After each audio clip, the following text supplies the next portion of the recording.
मतलब बहुत ही ये दर्दनाक है, शॉकिंग है, सोचने पे मजबूर करने वाली चीज है कि नीट के AIR-1, नीट 2017 के AIR-1 ने खुद से अपनी लाइफ खत्म कर ली। बड़ा ही दर्दनाक और सोचने वाली बात है। AIR-1, इससे बड़ा सपना क्या ही देखा होगा आपने प्रिपरेशन के वक्त। इससे ऊपर क्या अचीव कर सकते हैं और क्या है हासिल करने को। आपको यही तो लगता होगा ना जीवन में, मेरा इसी नीट का एग्जाम निकल जाए, मेरा IIT का एग्जाम निकल जाए, मेरी 5000 रैंक आ जाए, मेरी 500 रैंक आ जाए। और सबसे बड़ा सपना आप क्या देख सकते हो, रैंक 1 आ जाए। और इस एग्जाम के लिए आप पूरा स्ट्रेस लेते हो, परेशान रहते हो, आप कहते हो ये हो जाए तो जीवन में और कोई दुख नहीं होगा। अक्सर बच्चे ही सोचते हैं ना कि ये बस हो जाए, उसके बाद जीवन में मेरे पास कोई दुख नहीं होगा। अब बताइए, ऑल इंडिया रैंक 1 नीट 2017 में आई और इस बच्चे ने भी, ये तो डॉक्टर है बल्कि, अब तो MD कर रहे थे मौलाना आजाद से, मैमसी से, इतने रेपुटेड कॉलेज से MD कर रहे थे मैमसी से, AIR-1 नीट के अंदर। और ऐसे डॉक्टर ने भी, ऐसे बच्चे ने भी खुद से अपनी जान ले ली।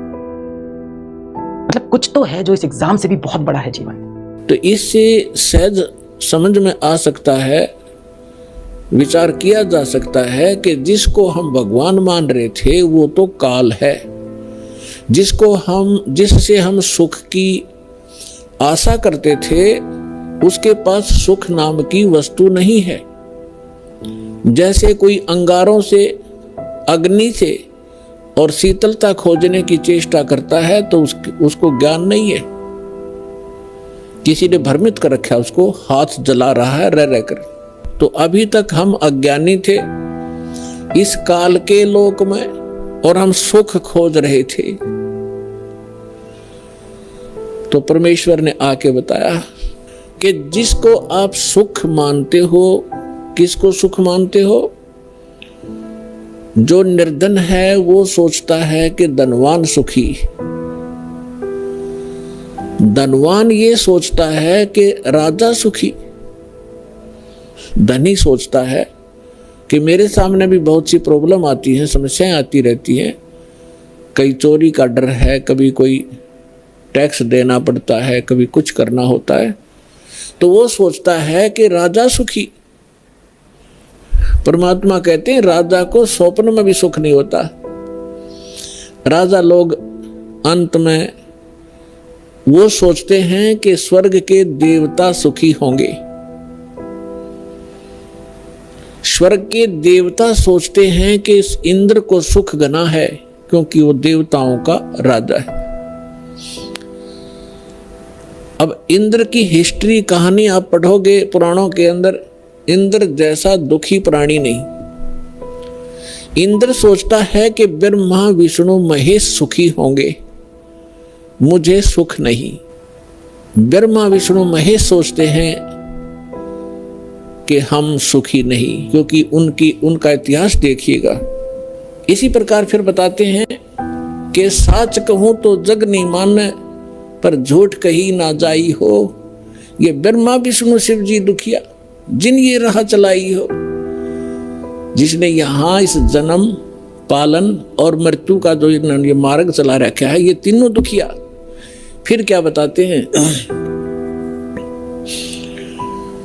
कि भूपति दुखिया, यानी पूरी पृथ्वी का शासक भी दुखिया।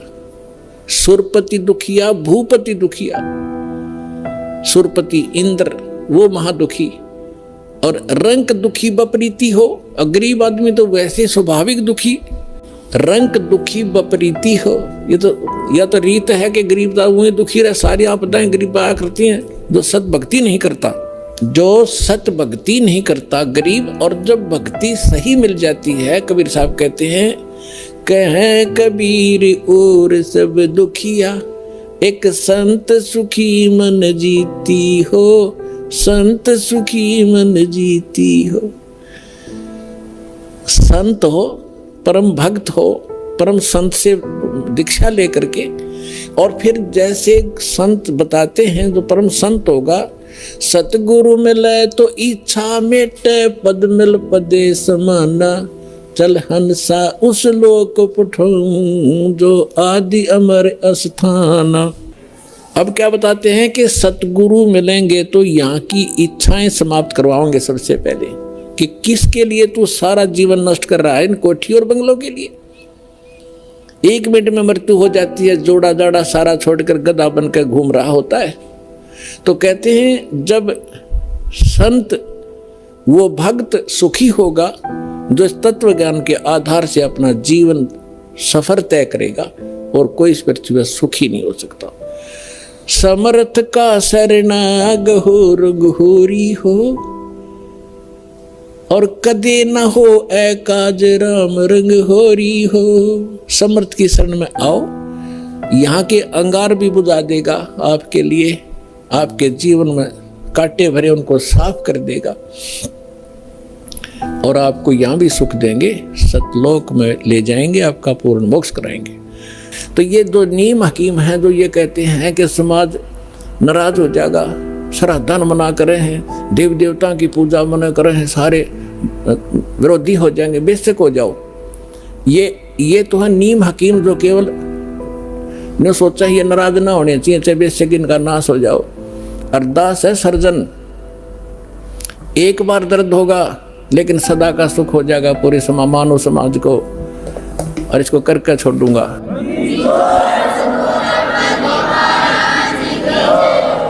तो यहाँ क्या बताना चाहते हैं परमात्मा के मन मथुरा दिल द्वारका नगरी का फिरता बरसाने नु। इस मन से और दिल साफ करके भक्ति कर, सच्चे परमात्मा की सच्ची साधना कर, कहाँ बरसाने में भटक रहा है।